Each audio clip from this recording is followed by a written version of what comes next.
Welcome to the Flight Brothers. The Beechcraft Model 18, also known as the Twin Beech, has been an executive aircraft, a utility aircraft, a military aircraft, a cargo aircraft, a passenger airliner. It's been a tail dragger, on tricycles, on skis, and on floats. This incredible aircraft had over 9,000 produced from 1937 to 1969, and today we're going to fly it here on the Flight Brothers.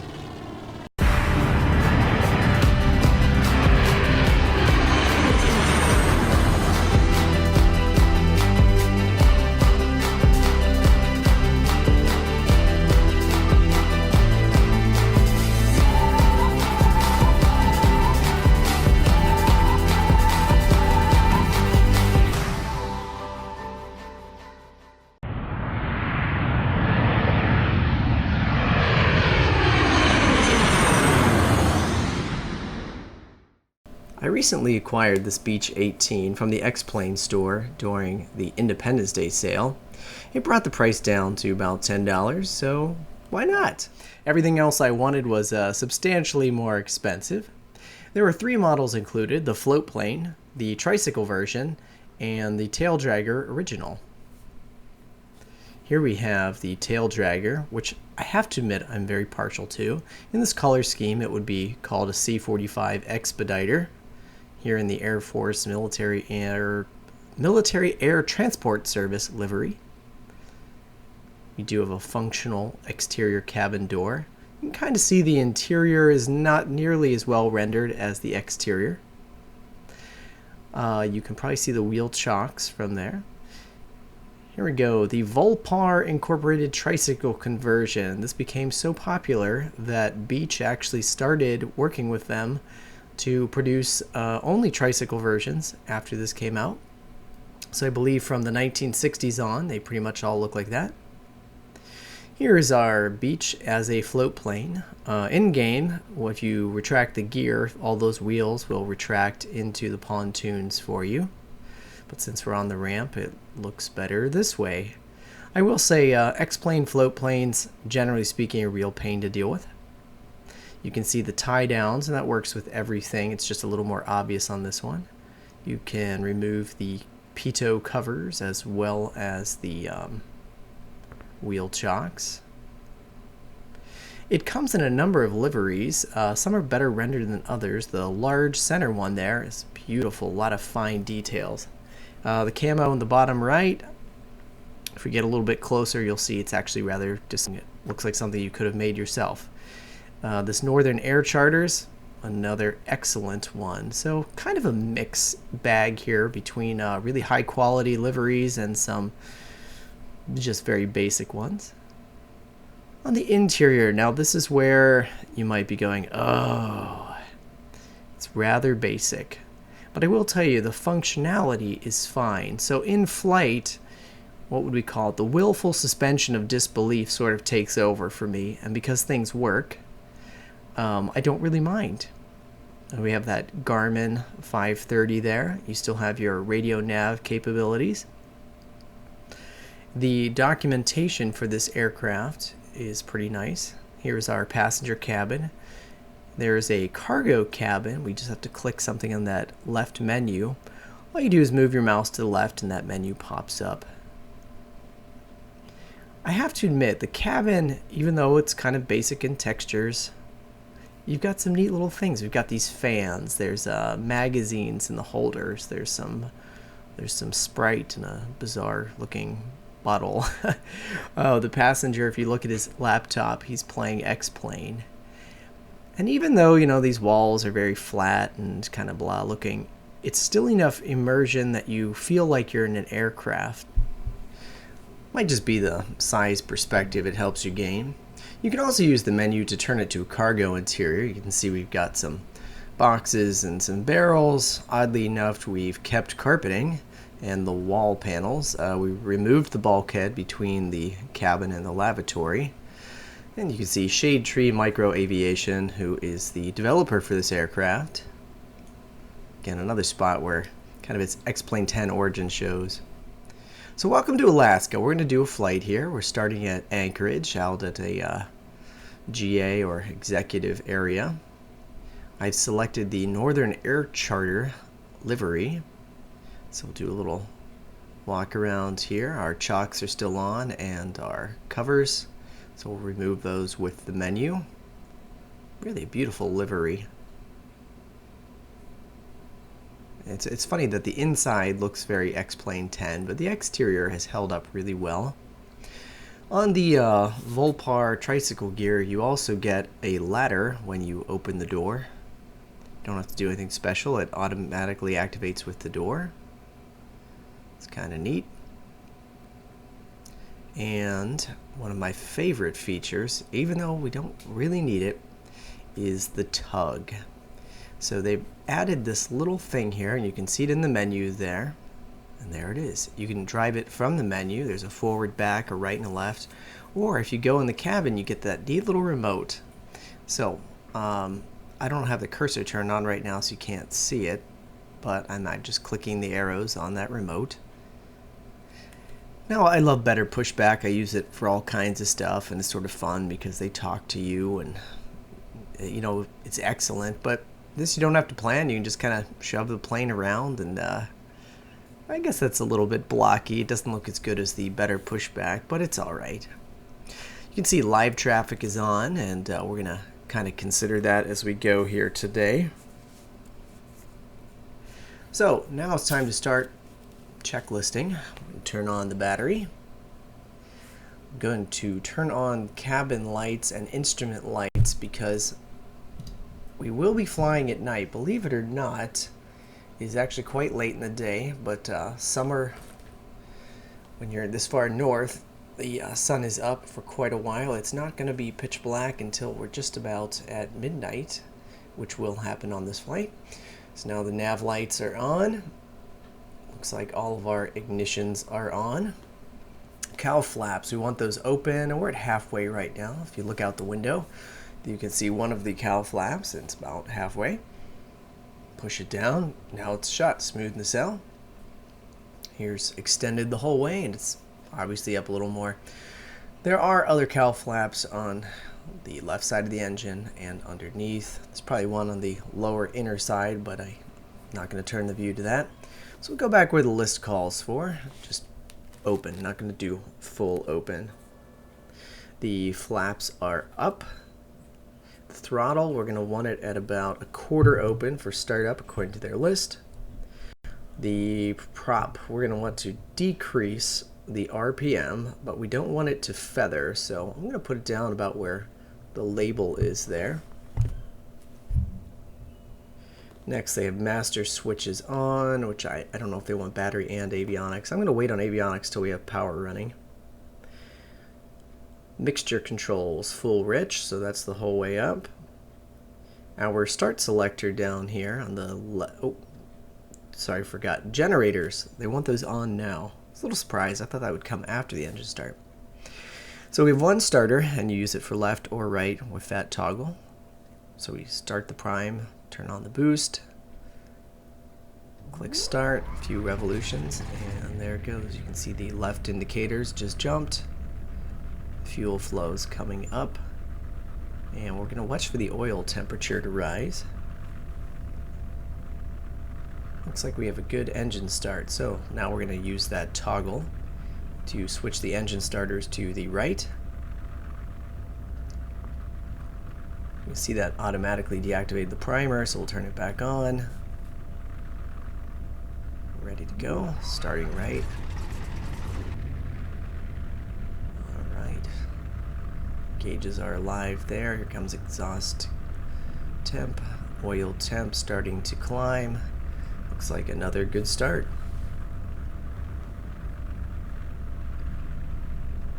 Oh, I should have done the beacon earlier, but there it is. We're going to need the inverter so the instruments actually operate. Now's a good time for the avionics.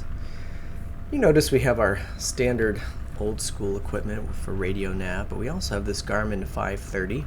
I put the flight plan in here today, but I'm doing an entirely VOR based flight plan right up until we get to the approach. So You can see all of our waypoints there. We'll talk about them a little bit more en route, and we'll look at the maps. See, zooming out on the Garmin, there's the full path. There's that little jog leg there because we're actually avoiding a mountain peak. That's 10,000 feet, and we're going to cruise at 10,000, and this thing's not pressurized, so I don't really want to try and get over Anchorage, it. INTL Information Hotel. Alright, at this time, 600 probably Zulu get weather. the tune up for Wind 300 at 5, visibility 10. Sky conditions 6,000 few, 20,000 scattered, temperature 27. You can see our live traffic is coming in, but it actually looks more like they're Altimeter coming in on 7 right. Arriving runway I'm going to 25 defer right. to the live Departing traffic, runways and we're going 25 to left. be sure to 5 right. avoid that. Advise on initial contact, you have hotel. Set the altimeters.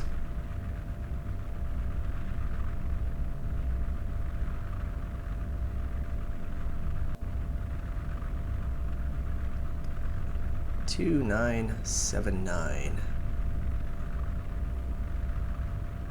They're not ganged, so you will need to set both sides all by yourself.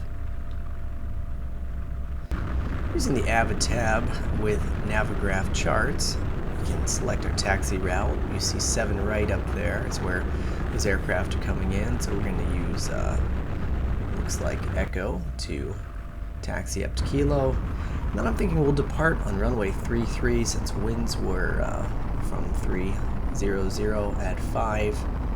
Pretty much puts us into the wind and keeps us away from that traffic on 7 right. You can see the full route there.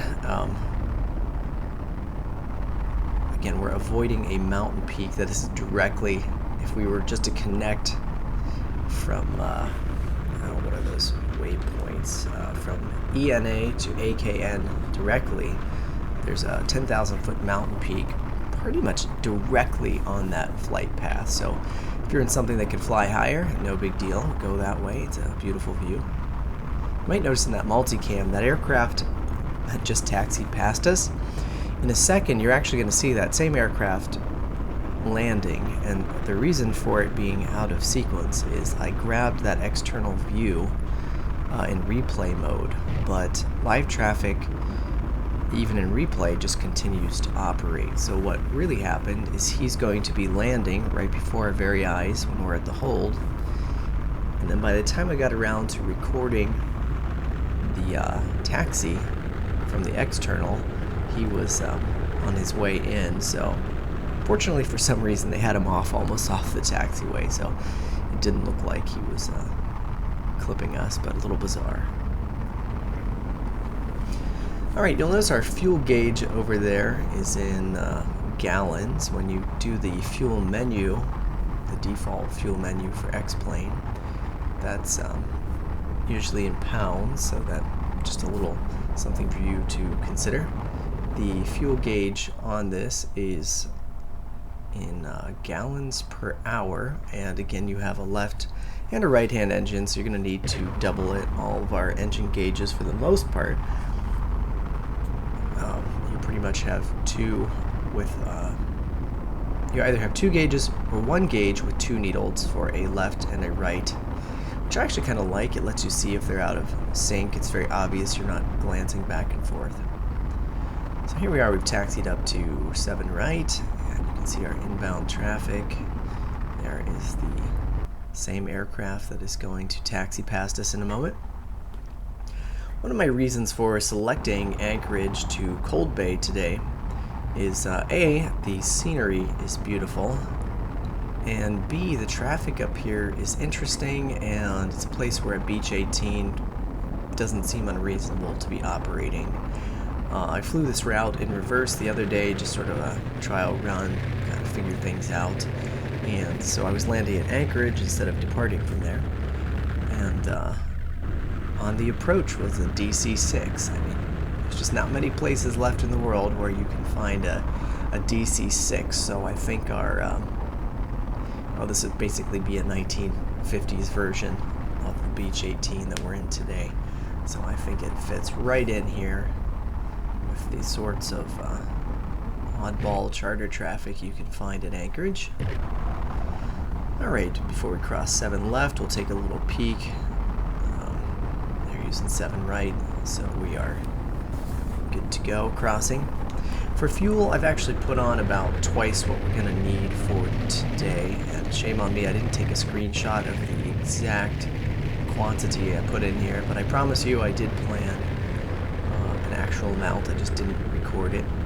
I'm actually doing all of this voiceover after everything's been recorded because I've noticed when I'm talking and flying, I don't do both well. I either start bumbling what I'm telling you, or I start bumbling the flight and then having to apologize for garbage landings and missed procedures, etc., etc. So that's no good. Alright, we're coming up here on runway 33. That'll give us a nice departure into the setting sun. We're going to be in sunset here for actually a couple of hours, but don't worry, it's obviously not a couple hour long video. I'm just going to chop it down to basically some navigational checks as we hit each of those VORs, and then we'll spend a little bit of time on the approach when we get to Cold Bay. Notice at the moment you can see a source indication under that HSI, and it says VOR1. We'll be switching that source over to GPS so the aircraft can track the G530. As I mentioned earlier, this flight could be done entirely with radio nav, and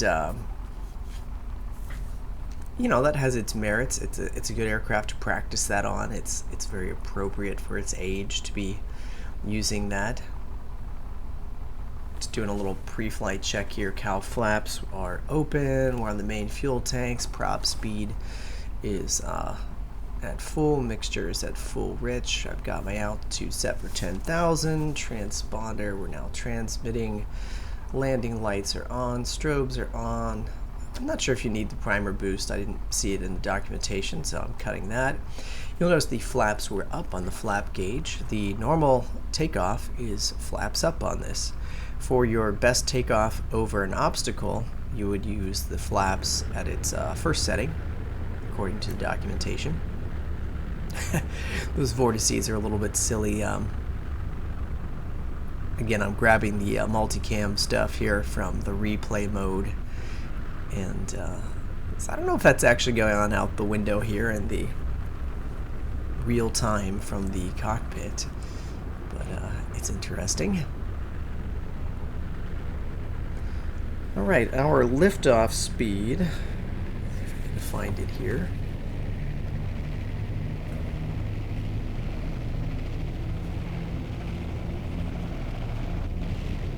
I'm going to be in the air before I locate it. Between 84 and 90 miles per hour, we should be airborne.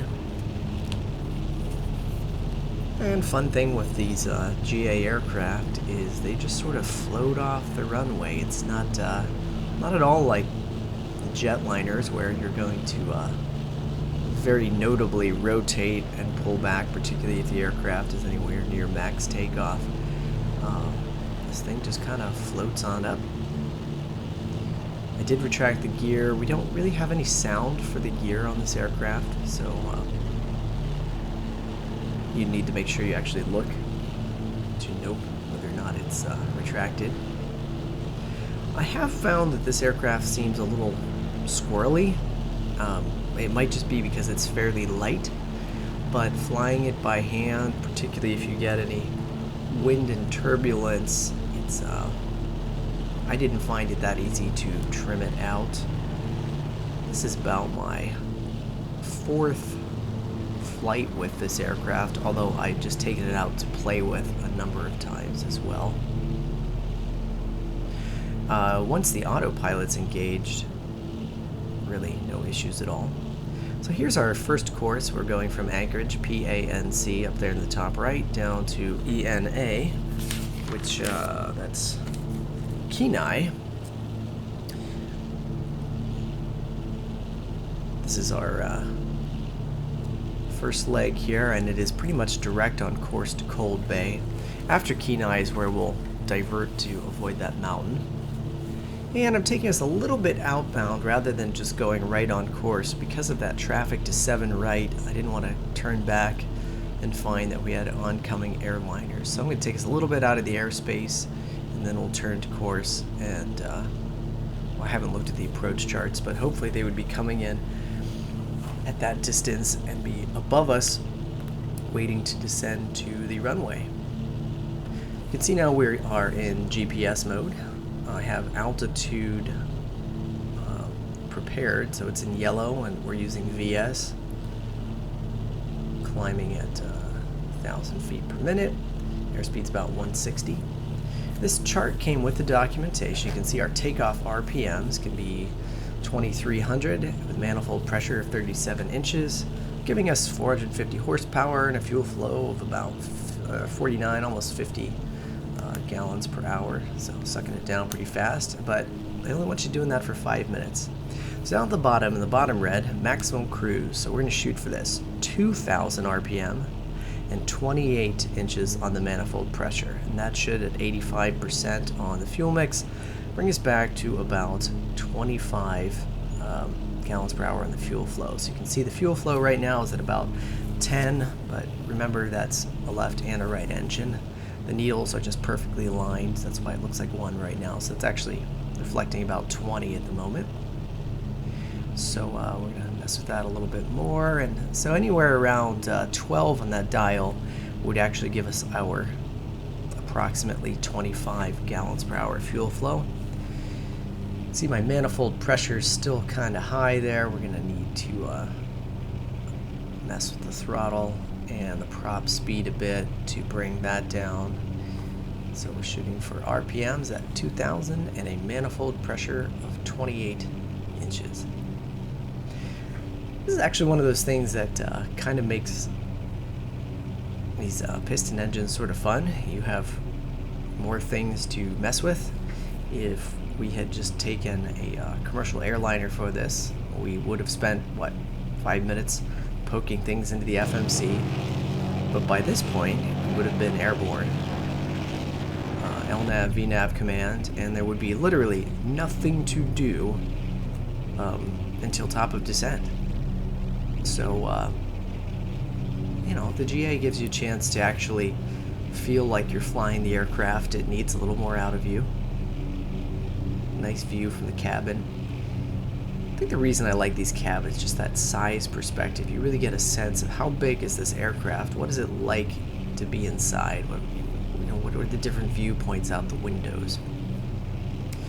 Alright, just cut the landing lights. We have visible precipitation. This is the cloud layer we got on our ATIS. What was that? 6,000 view. We're over 7 now, but we obviously are not on top yet.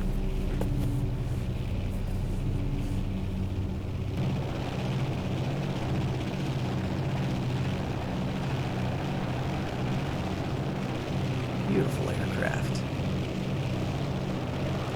So, selecting Alaska.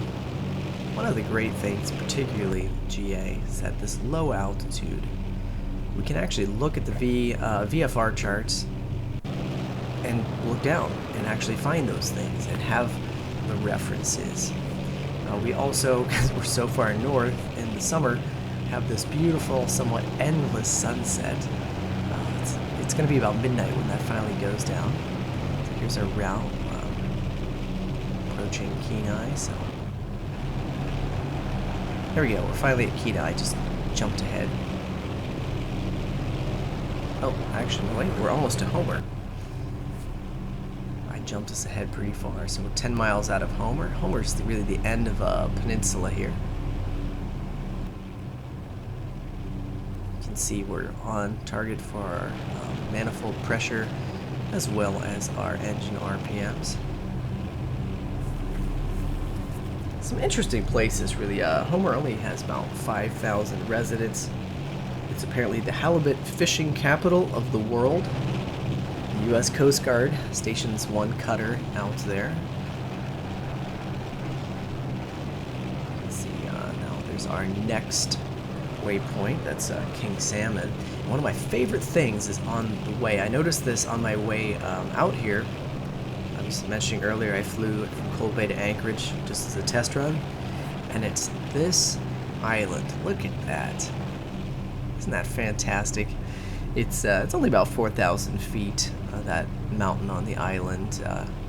Not sure if it's volcanic, kind of looks like it from the air, but it's just quite a sight. When I was coming out here from Cold Bay, there was a cloud layer at maybe, I don't know, 2,000 or 3,000, and so the only thing sticking out was the top of that, and our course takes us just about right over it. And, beautiful. You know, if we were 35,000 feet, wouldn't even notice it. It would be relatively flat looking down there. Alright, jumping ahead again, we're 45 nautical miles out of King Salmon. I think we've actually just passed it now, and that's why we transitioned to night. I jumped ahead. King Salmon is even smaller. Homer had 5,000 people. King Salmon only has 374.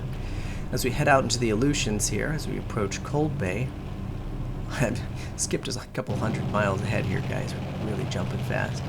The population's going to drop again. Cold Bay only has about 108 people living there.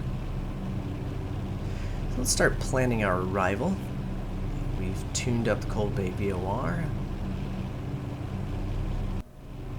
We get our local weather information once we pick up the ASOS. But for the moment I'm going to cheat and just pull it off the map. I just want to take a peek. There are, to the south of our course, some mountains. Unfortunately, back in 1973, DC-8 was too low and too far south and east and crashed into those mountains. Sky conditions 900 view, 3,400 overcast, temperature 14, dew point 11, altimeter 2984, arriving runway 14, departing runway 14. Advise on initial contact, you have Lima. Alright, as we plan that arrival, we're going to go into the Garmin 530 PROC for procedures. Going to select an approach. I'm not using a star arrival, so the approach I want is the ILS for runway 15. That's the most appropriate for our wind conditions. We're going to use Cold Bay CDB VOR as our transition in. Now you notice it has Cold Bay, the airport, and then back to Cold Bay. That doesn't make any sense. So we're going to go in and activate, which I guess I could have done when I loaded it initially, but we'll activate it right now. The way this procedure is going to work, it's going to fly us into the Cold Bay VOR, and then we will turn out to the north there to a GPS point deads. We'll perform the hold to spin back around and begin our descent. There's our final. So let's tune up 110.3. That's going to give us our ILS frequency, and our final course was that 146.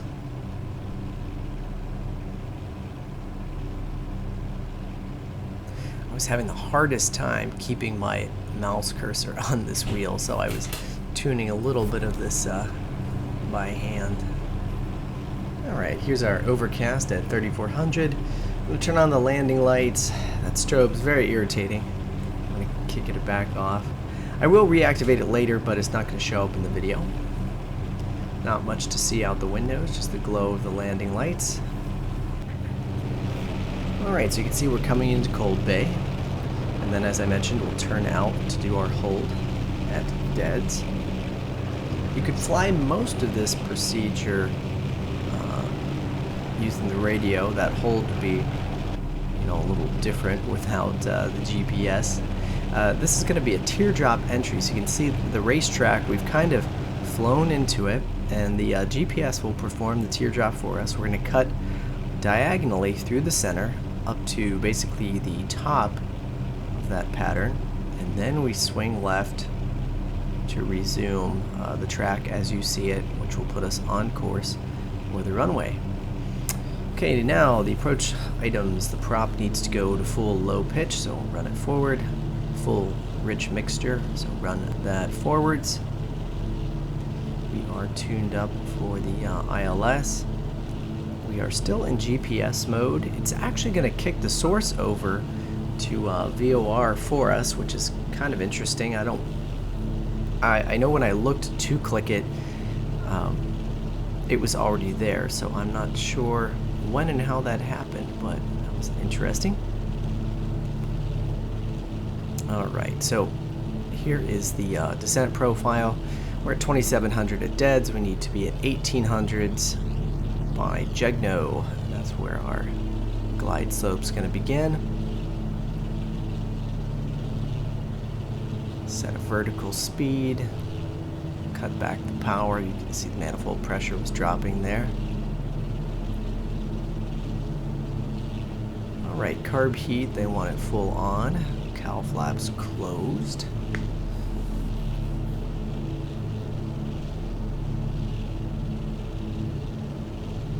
I think I can see the runway out there already. Yep, I see some lights. Now since, again, we're in a light aircraft traveling fairly slowly, it's going to be a slow arrival here. I am going to do a little time lapse once we get on glide slope, just so that we're not spending 5 minutes watching this approach.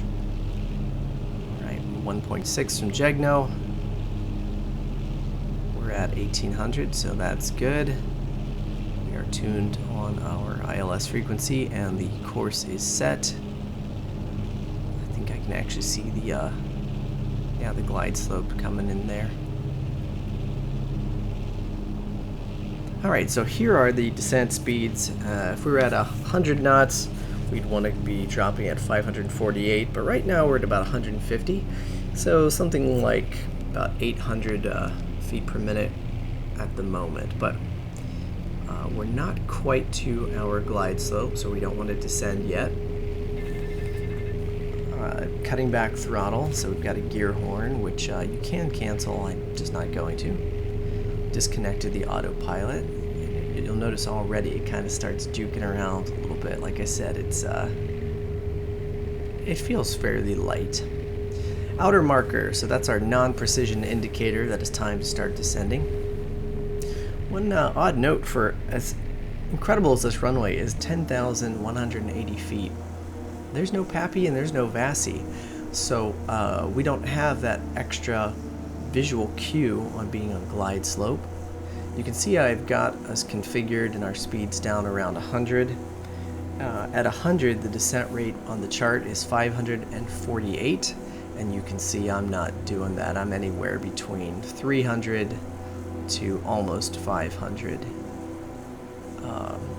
So that is pretty much setting us up for a long landing. But I'm not concerned for the type of aircraft we are in, with 10,000 feet to go. Trust me, we're not going to have any issues at all. I'm more interested in keeping this approach just nice and stable here. I think this is actually my third or fourth landing ever with this aircraft. You know what, in time lapse it looks like we're kicking all over the place, but here we go, we're back to real time, and it really isn't that bad. It's pretty smooth. Again, our winds were 5 knots from 300, and this runway heading is 15.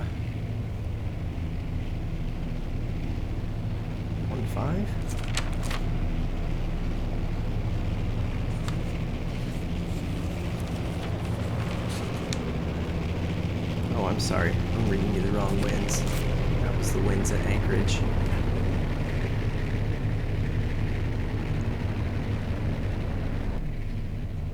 Alright, 500 past the touchdown point, 1,000 past.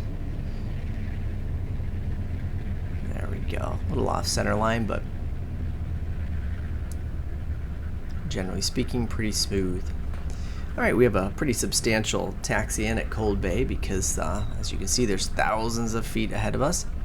We're actually going to taxi a little bit on runway 8 there, and we'll come in taxiway Bravo. This is a freeware scenery pack. I will put the link in the video description. And when I flew this the other day, I departed from here and there just wasn't much at all in the Laminar. So when I saw this pack had the appropriate buildings, we've got the fuel tanks, we've got Alaska Q400 out here. I was like, okay, this is what we want. It's actually one of the fun things flying to places you don't normally go, is it gives you an excuse to grab some scenery packs and read about interesting places.